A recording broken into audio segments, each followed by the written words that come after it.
pretty well.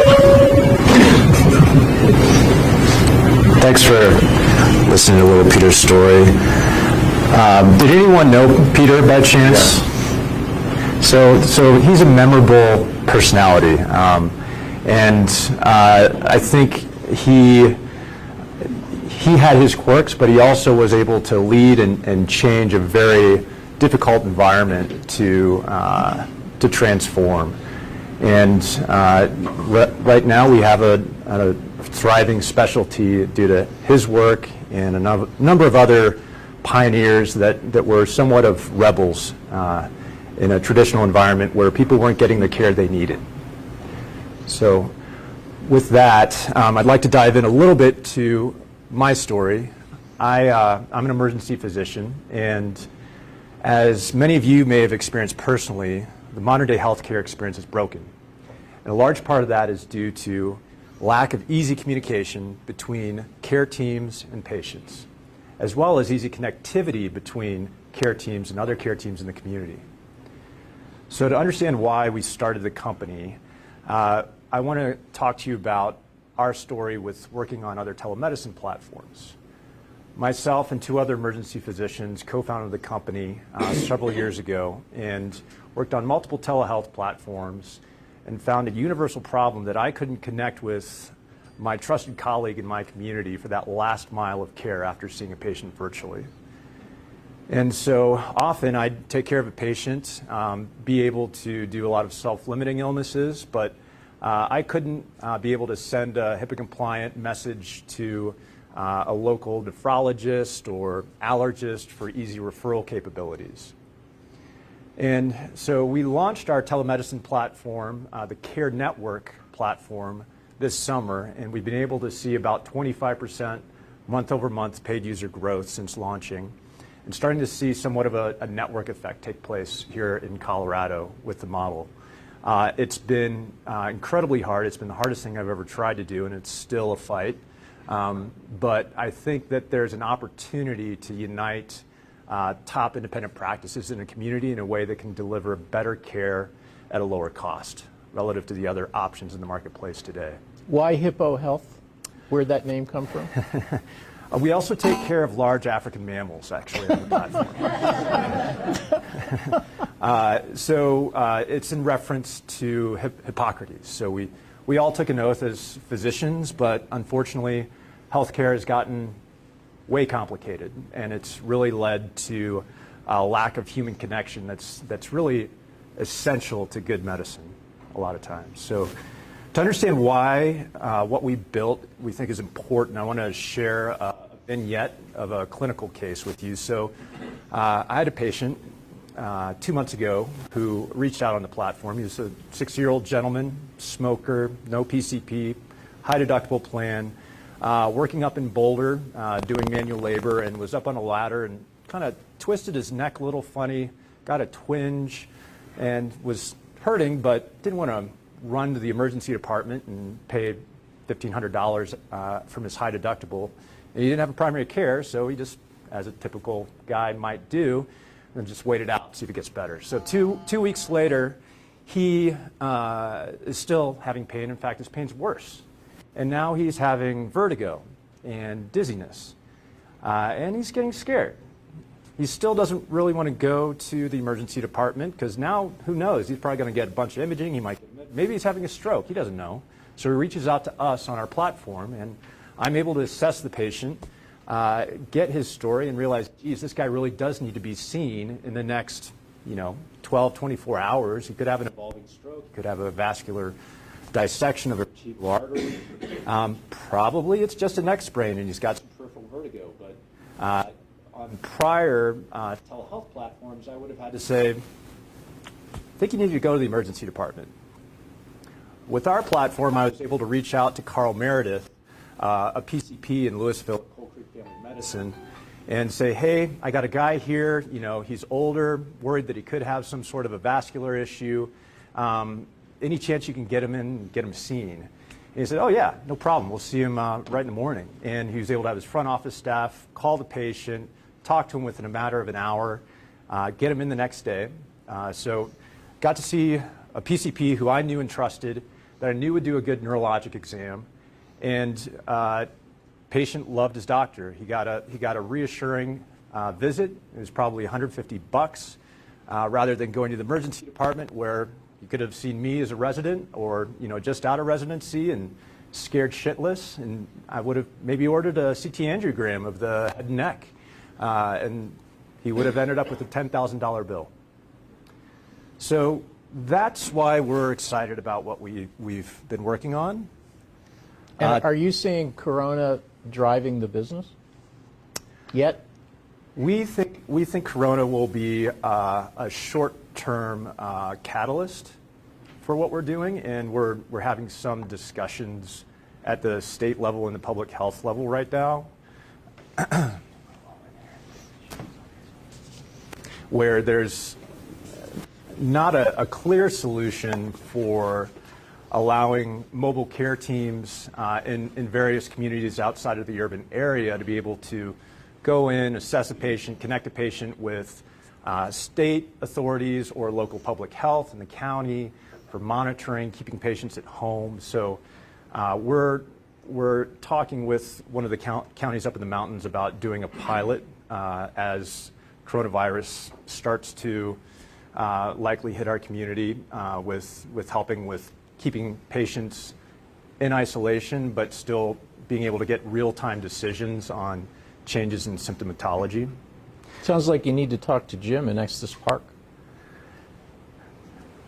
I think that would be that'd be good. That'd be good. Yeah. So deeper within the communication problem that we've focused on is the fact that the independent medical practices that are remaining in medicine today are getting killed by the competition. They're getting killed by health systems. They're getting killed by national health organizations that have massive budgets, massive war chests for IT infrastructure, for marketing. And what was 2 out of 3 physicians being independent 10 years ago is now down to 1 out of 3 physicians. They're often on electronic medical records that don't talk to each other. They're using fax machines, a team of 5 support staff for every physician for making phone calls, leaving voicemails, following up on emails. And the communication's fragmented right now. They often are wonderful clinicians and they care for their patients, but their practices are typically getting filled up by 10 a.m. So when you as a patient call into your primary care after a certain time, they're filled up for the day, they're full. And their front office staff is having to say, so sorry, but you're going to need to go to the urgent care if you want to see Dr. Smith. You'll have to wait and see him in 2 days, 3 days, maybe even longer. And we estimate that for every doctor in an independent practice, they lose 2 visits a day to competing urgent cares and convenience clinics. Wrapped within that problem, we've seen massive consolidation within the market, with hospital systems acquiring other groups, and what was the promise of population health has actually had side effects. What we're seeing in the economic research the last 2 years is that we're actually seeing higher costs of care in markets where there's been massive consolidation and actually decreased patient satisfaction. So we think there's an opportunity to really unite top independent practices in a community to deliver better care at a lower cost. So our solution is HippoHealth.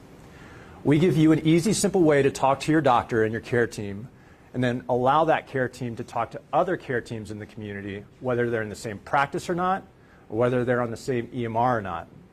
And with the problem that they're facing today of getting inundated with patient needs and having to say, sorry, we're full by 10 a.m., we want to offer a solution we're calling integrated virtual urgent care. So instead of you calling your doctor at 10 a.m. and being told by front office staff, so sorry, Dr. Smith can't see you today, you'll have to go to the urgent care, the conversation would be, sorry, Dr. Smith can't see you today, but his colleague, Dr. McGarvey, can see you in the next few minutes virtually and then communicate back with your doctor and work with him for next steps. Would you like to talk to Dr. McGarvey today? And we can send a simple message to that patient and be able talk with them in a matter of about 5 minutes after they sign up onto the platform.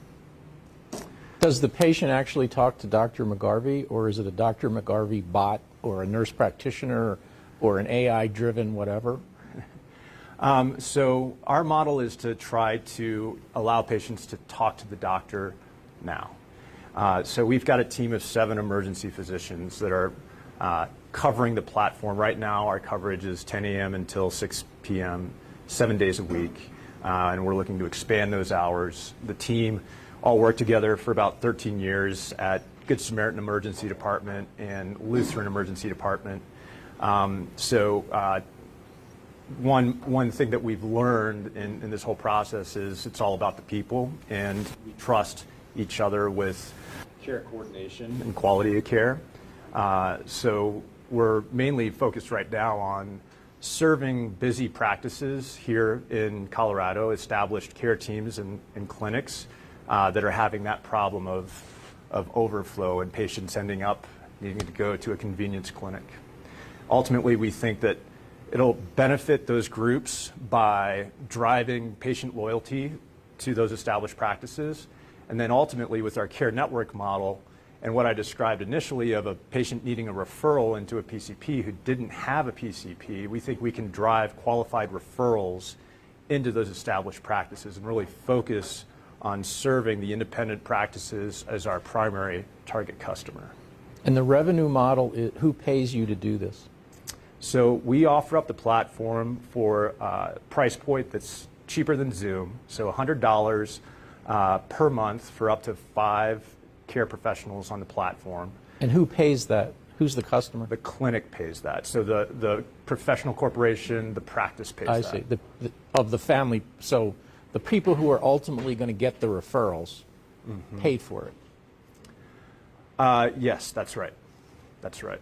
And then we layer on integrated virtual urgent care that we will start off by contracting directly with the practices on a per visit basis to provide on-demand coverage, and then they'll be able to still bill private insurance and collect most likely $70 to $100 per encounter for a 99213 follow-up visit, and then be able to retain that patient where they have a patient now that's feeling cared for and not abandoned by their doctor or care team, to be able to coordinate care better and really start to address the care coordination problems we're seeing within healthcare.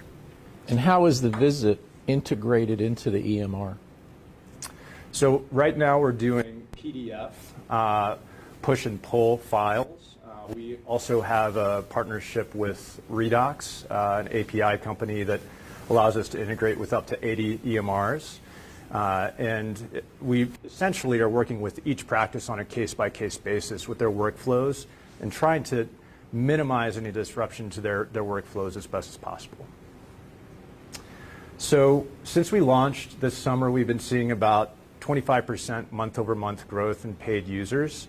And what started off as a 9-month sales cycle and doing a lot of outbound outreach, we're now seeing a lot of warm referrals coming into our team where we're having about 1 to 2 month sales cycles and sales conversion rates of about 43%.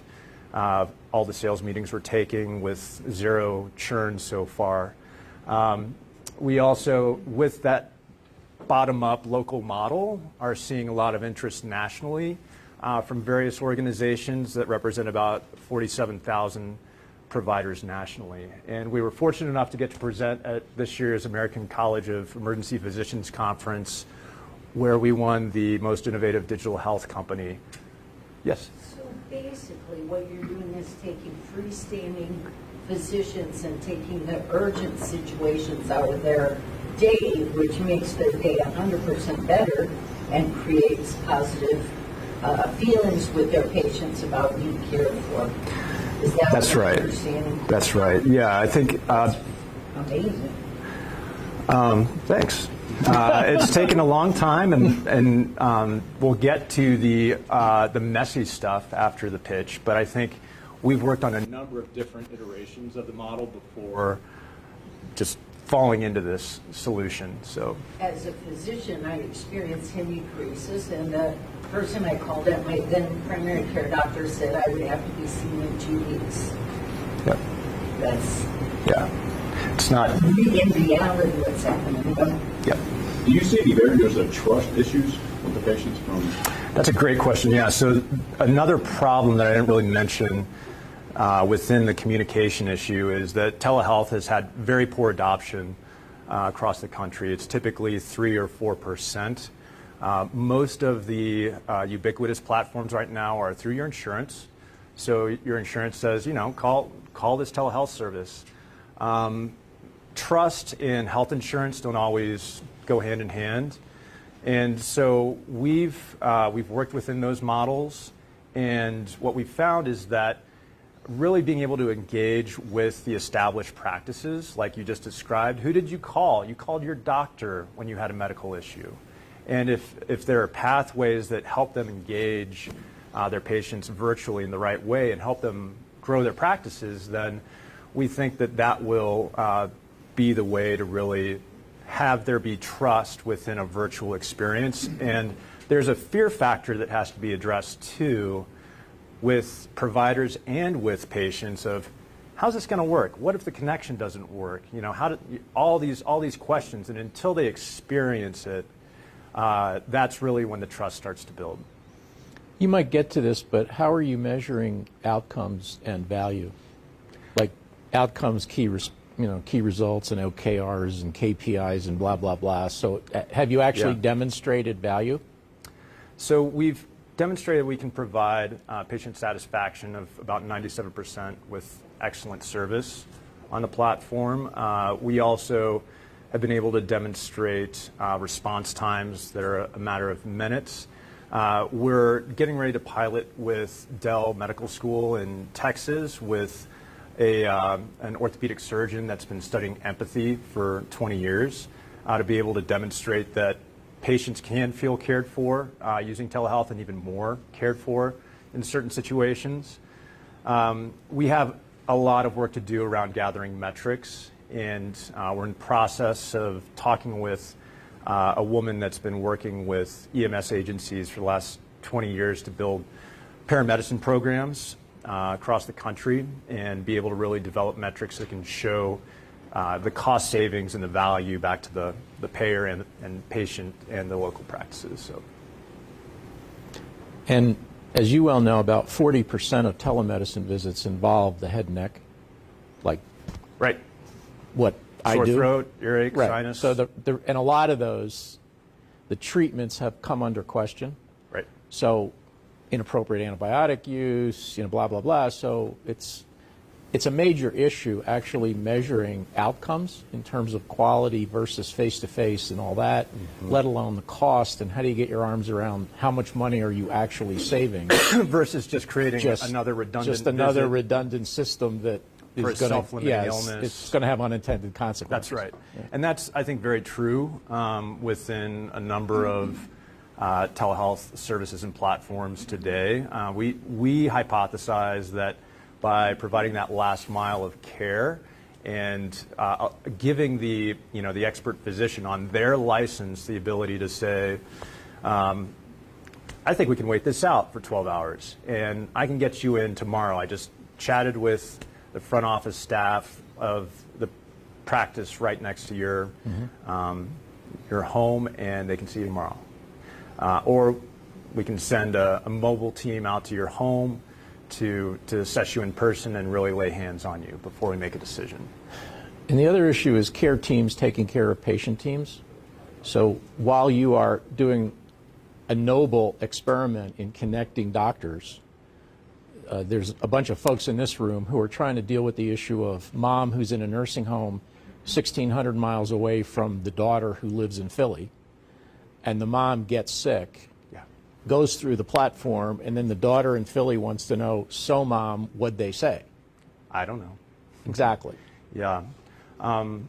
Gordy Van Dusen, another serial entrepreneur in the community, worked on trying to solve that problem for what he called patients and families. The worried son or daughter with the the parent in another state with dementia or heart failure, both, or you name it. I experienced that personally with my mom when she had Alzheimer's and passed away a couple years ago in a nursing home. There's a massive opportunity to start to interconnect care teams and be able to do things like hospital in the home, which Dispatch Health is doing already, and be able to really inform not just the doctor, but also some of the key stakeholders, the kids of an elderly patient. Yep. So are you measuring any increase in macro or HEDIS scores with your model? So we Could are. you repeat the question? Yeah. Are we measuring macra? Macro and HEDIS scores for the practice. HEDIS codes. HEDIS codes. Yeah. We are not at this point. No. We. Are you increasing that and increasing their revenue at the same time? Yeah, I think we've had discussions with a number of ACO models, clinically integrated networks around population health. Having worked on this for several years, the sales cycle and the actual adoption and contracting is pretty long, and I think we're focused on doing a fee-for-service for those practices that will benefit those practices ultimately around their quality measures, we think. But trying to keep it very simple on the reimbursement side, where we could see 2-3 patients an hour on the platform and be able to collect $50, $60 an encounter from the practice after they collect about $100, and then be able to pay the physicians doing the work a good wage, as well as support the platform. So one of our outcome measures for SoPE is that the speaker gets to go through at least 3 slides. So maybe you could continue.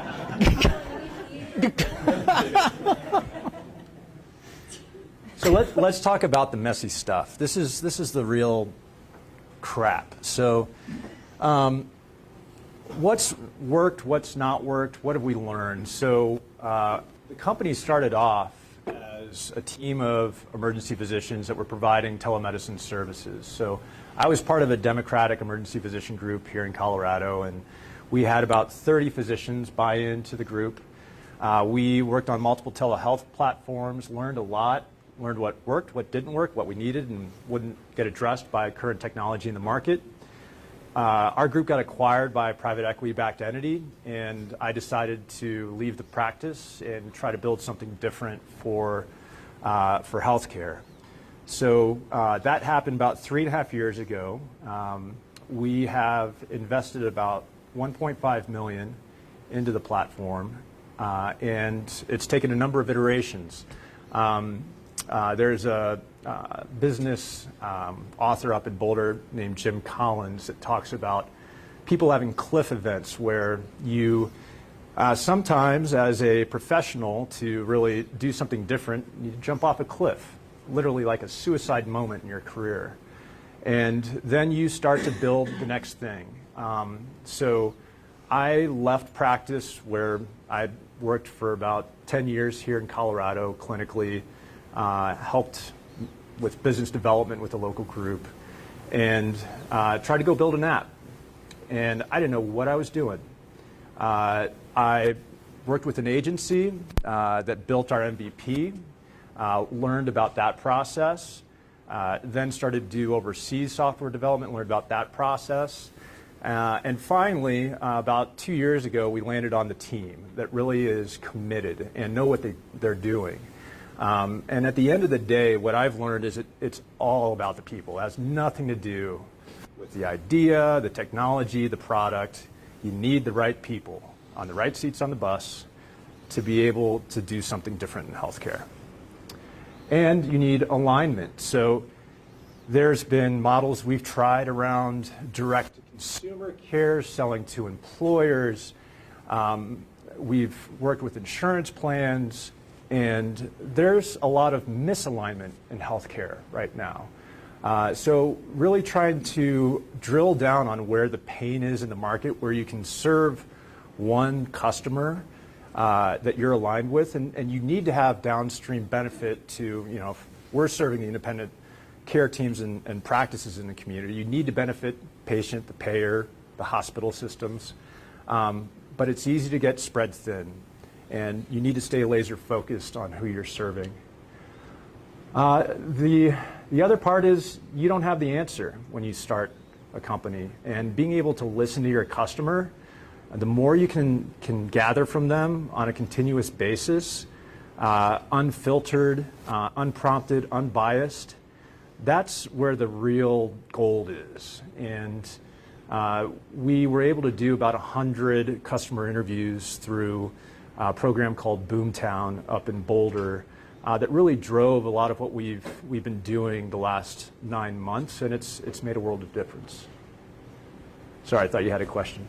The other part of what we're doing with care delivery and digital health or technology is the importance of trust. So one shift that I think physicians may experience when going into more of the entrepreneurial or competitive business environment is with practicing medicine, you have to be fully transparent, or you lose your license, or the patient dies, or both. So you're sharing everything. In business, the tendency is to share nothing. Cards close to the chest.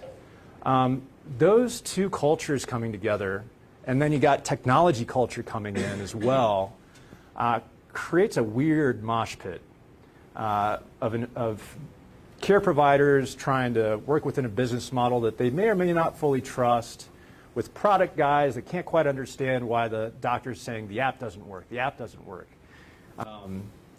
And honesty, transparency is really critical for what we're trying to do on building what is essentially a two-sided marketplace that is needing trust from physicians and from patients. And then ultimately, learning that you want to climb to failure, is the way Jim Collins describes it. You will fail, and that's good.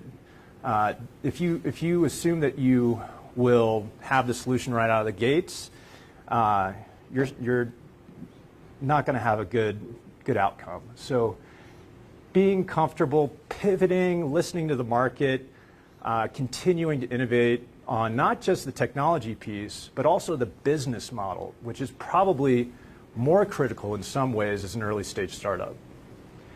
And then ultimately, being able to iterate quickly. As physicians, we often strive for not perfection, but at least not have a bad outcome. Being comfortable doing something on the back of the napkin and showing it to a customer and saying, what do you think of this? After they've shared all their pain points. Those are some of the main things that we found have really helped our business, advancing rather than spinning its wheels. So so you've been through 3 slides, so I can ask another question. 2 of the biggest scale-up hurdles are raising money and executing a go-to-market strategy. Mm-hmm. So we have experts in the room in both of those fields, like the Karetsu folks and lots of product people. So let's have a little conversation about, in your experience, what was the single biggest barrier to raising money and how did you overcome it? And what was the single biggest barrier to a go-to-market strategy and making it work, and how did you overcome it? Great questions. Wow.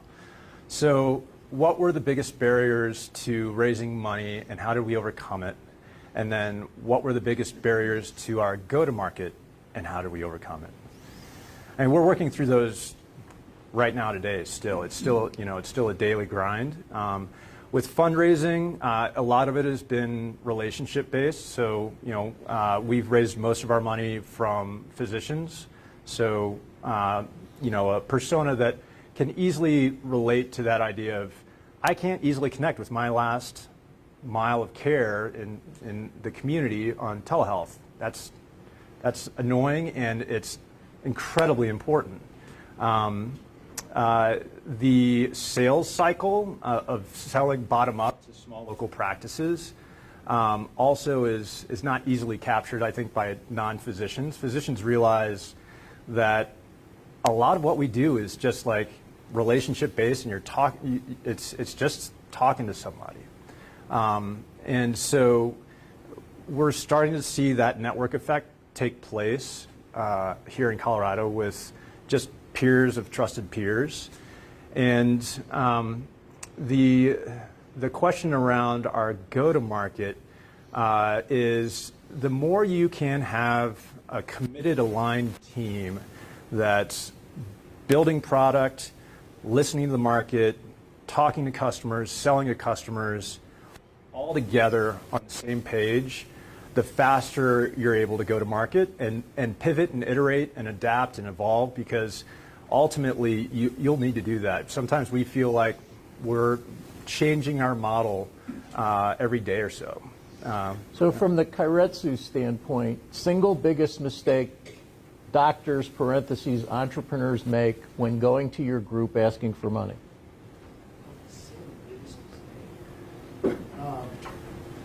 Not asking for enough, right? Yeah, I mean, it's hard to say that. I'll say two things, right? One is, question number one is, should you be asking for money in the first place? Because that's not, the companies that come aren't always in the right place to be in. That's right.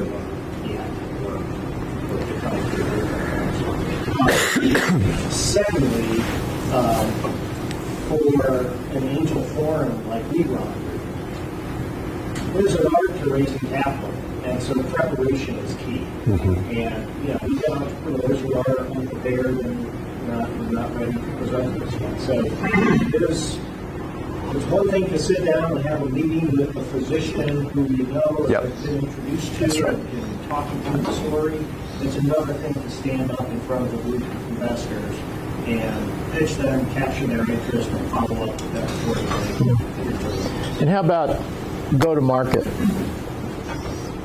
People in the... Well, now, I'm sorry, I forgot you. Michael, yeah, so you have experience in this. So tell us what's the biggest mistake. So in terms of mistake, let me talk about a mistake I'd like to share in terms of kind of thinking from an overall strategy perspective. Smaller startup companies tend to really kind of go very much at grassroots and kind of think about a single customer. And that's a great strategy. But also there are opportunities to partner from a go-to-market perspective and essentially get a much wider distribution channel much faster than going it by yourself. And it doesn't have to be a very involved partnership in terms of kind of financial metrics or selling a public company. It doesn't have to be that. It can be a channel partnership where maybe there's a revenue share, for example, in terms of the economics. And if you partner with a slightly larger company that already has a book of business with a lot of physician business, this can be a much faster way to success. I've got a number of these, for example, inside a larger company. And the value that's created for the smaller company has been tremendous.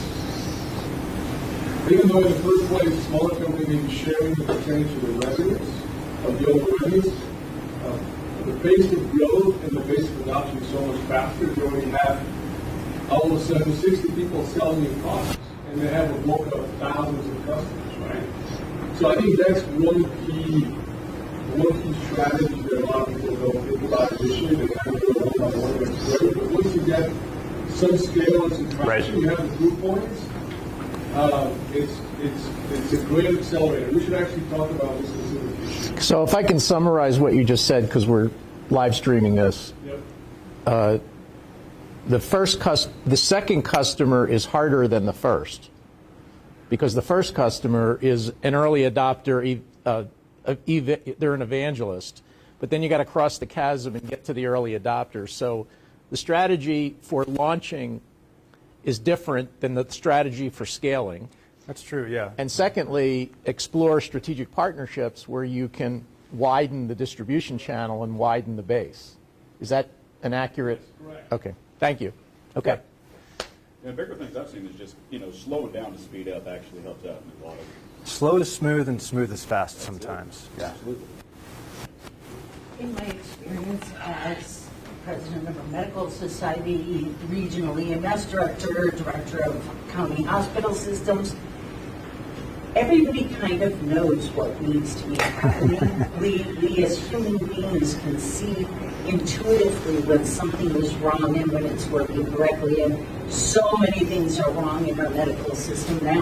The problem we always had is that you have a good idea, you start implementing towards it, and then you hit what I call the wall. Yep. And what the wall is pre-existing financial interests that keep anything from changing. What you're talking about when you join together with a bigger company, what you're really doing is surrendering. You're saying, okay, and what they'll do is just kind of chip you off and turn it and twist it until it's nothing more than what they had to begin with.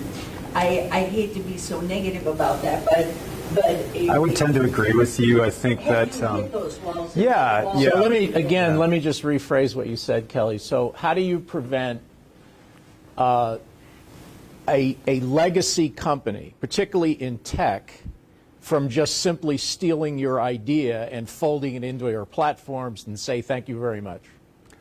I'm less concerned about that. What I'm more concerned about is there are, it's 20% of the economy, right? So if you want to try to disrupt an industry, a lot of interests are threatened, and world's largest economy in human history, people aren't very happy with the care experience right now. If you do a channel partnership, I think we're in discussions with several organizations that are tracking how the bottom-up approach is working. I think that we've been in the model where we start top-down, and that's not been disruptive. To her point, it's you serve that customer.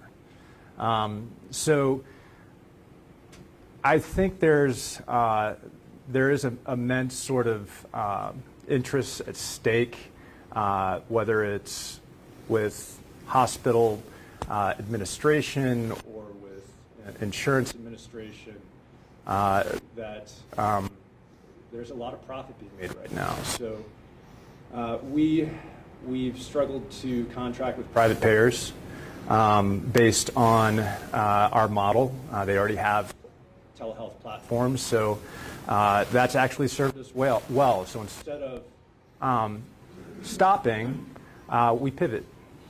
We find a new solution, and we've been able to work with telehealth attorneys and be able to develop a platform that we think can actually focus more on serving that one customer, the independent practice. We have about 10 minutes left, so if you want to go through some more slides or answer questions, up to you. Oh, sorry, yeah.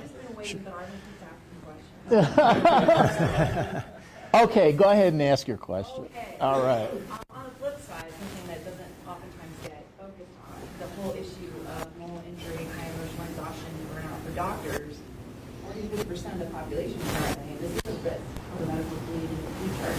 Do you have any anecdotal even information about how your docs are experiencing working on this platform and what that's like? Yeah, I think they love. So the question is, how has your platform addressed or helped burnout? Yeah, I think they love it. There are a number of layers that take place, at least from the emergency medicine standpoint, of a patient getting in to see me in the emergency department, and they face a $1,500 facility fee for that care. With a lot of times, it can be taken care of with a simple conversation with an emergency physician that's had 20 years experience and has seen the movie 10,000 times and feels comfortable managing it as an outpatient. Physician suicide rates are twice that of active duty military members today, and there's immense burnout that's happening within our profession. I think the profession is going to need to evolve, and there's a lot of fear that will become less relevant, and medical school debt will keep people from ever going into medicine. But it's 20% of the world's largest economy in human history. There's a lot of money on the table if you know how to manage it. So we just need new models, and that's going to take time. Yeah, there was actually a recent article, a meta-analysis, and it turns out in this issue of physician suicide, like what's the real number? And the latest iteration was that women physicians kill themselves 3 times more than people in other professions, but in fact, men kill themselves less. And So you kind of have to dig into the numbers. The point is, 400 docs killing themselves a year, whoever it is not good. And to drill down on the physician suicide issue, so when we did interviews with independent care professionals and patients, 100% of the conversations we had of just open-ended, tell me about your work. What do you think about healthcare? Everyone from our lens brought up the issue of empathy or lack of empathy right now within healthcare. And we think that is a core deficiency right now within our culture of healthcare that we want to be able to work to solve for in the future if we're successful with making this model sustainable. Do you have women on your board? What's that? Do you have women on your board? It's myself and Dave on So the board. the question was, do you have women on your board? We should. We don't. We have two board members right now. So the company's essentially been bootstrapped, funded by physicians, and we have a lot of work to do around growing the team. So, yeah, we'd love to have more women on the board. More of what's worked. I just wanted to highlight a couple of tools we got out of going through a program called Boomtown Health Tech Accelerator. It was actually funded by COPIC, the building we're in now. And the customer interviews, I highlight a little bit. OKRs, who's heard of OKRs before? Okay, gotcha. So it's written by John Doerr. He was that funded Google, and it focuses on what's called objectives and key results and tries to line up an organization in a way that everyone is transparently aligned towards a very fixed direction with measurable outcomes. So each quarter we're setting a course of this is our objective for the quarter. These are the key results we hope to achieve. And we don't always achieve them, but it's been amazing on how it can align a team for becoming more effective and just getting a flywheel going. Clean messaging is the other part. As physicians, we talk a lot. We use big words that don't make sense sometimes. And just making it as simple as possible for people to understand is critical too. And then what's not worked? There's a book by a guy that's part of a VC firm called Andreessen Horowitz. They funded Facebook and a bunch of other companies. It's called The Hard Thing About Hard Things. Has anyone read that book? Highly recommend it. Highly recommend it. It talks about the messiness of a startup. And this is, quote, the premier venture capitalists in the world, or one of them right now. And he just lays out how effed up his startup experiences were day by day, where you feel like you're going to run out of money, or some customer is critical for getting that next stage of funding that doesn't get talked about on Instagram or in podcasts like it should. And getting comfortable with the fact that it's just hard, and being able to go into something eyes wide open, that it's going to be a fight, and there's going to be a lot of uncertainty. And as physicians, we tend to have control. We tend to have the ability to prescribe treatments. As a startup, polar opposite. You're out there serving, and you're learning, and you're pivoting. And if you don't, you die. And the other part that doesn't get brought up in all the startup books is the stress on your family. Who all here is married with kids? So we had our first child around the same time that I decided to quit my job. And I then realized it can be a 24/7 thing doing a startup. You have to decide when to turn it off. Finding the balance between serving your family and serving your business can be incredibly stressful, especially in a startup where there is a clear cliff a lot of times. There is a death line.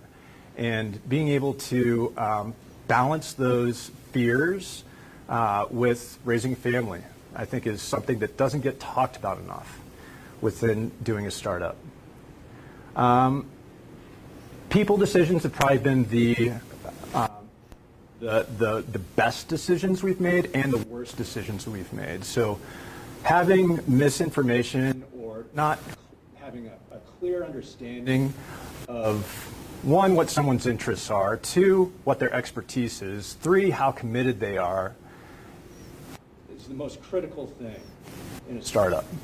How you determine who's the right person to have on your team, I think every company, every startup will be different, but be able to find people that can commit, will commit, believe in the mission, and will pursue something beyond themselves that they believe in. Understanding the solution more than the problem, thinking you have the answer, that will kill you. Not evolving, not listening to the market, not pivoting, that will kill you. And then finally, trying to build a two-sided marketplace. It's kind of like trying to build two business models that fit together. Very tricky.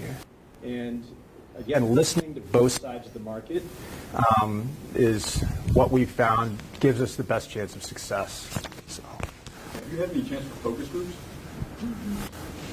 So we did 100 customer interviews. We did some focus groups early on. We do customer development meetings with all our practices on a monthly basis. And so all of our ideas are coming from our customers and, what they're not getting or what they need, or what we've not thought about, what we've not experienced. So. There's a big difference between customer discovery and focus groups, and some would make the argument in what we're talking about that focus groups are worthless. So you have to be very careful about who you talk to, what you ask, how you analyze the data, what you do with it, all that. Because if it's the old Henry Ford thing, if I ask 5 people, they'll tell me a faster horse. Well, that's not what this is about. So there's a lot of science actually that goes into, obviously, market research, customer discovery, customer interviews. And as Kevin has alluded to, Boomtown and other organizations like that spend a lot of time talking about what does that process look like and what do you do with the information. Because I could ask you yes, no questions till the cows come home. It's not going to inform what I'm trying to do. Lessons learned from this whole process. For any physician entrepreneurs, I think it's all about finding your passion. Jim Collins talks about your hedgehog, where you find what you're most passionate about, what you can be best at, and what you can make the economics work with, and having those all fit together. I think every entrepreneur can offer something different to the world, and starting with what's in your heart, and then seeing how you can serve the society, I think, is the starting point. And then being comfortable always listening. The more you listen to your customer, the more successful your business will be. And then the other lesson is picking your own path. So with the idea of channel partnerships and outside capital, timing that and finding the right partner is probably the most important thing, not just finding money. And then finally, working with a lean team. We've had a number of iterations on how our team interfaces, our burn rate, different roles and alignment, and finding how to get the right people in the right seats on the bus in the leanest possible way. The more scrappy you can be, I think the better as a startup. So our road ahead is quit in a minute. Focused on launching our care network model here in Colorado, where we can partner with established practices and local care teams to be able to help them grow their market share. and be able to prove our model here in Colorado as a profitable, sustainable model that we can then take and replicate in other markets. And that's the challenge that we're facing right now, how we do that. So thank you for everyone's time. Thanks. Great. So, great presentation. Congratulations on your success. You're the reason we created SoPE, so thank you for carrying the mantle. And we'll see you next month. Feel free to stick around and compare notes. So thanks very much.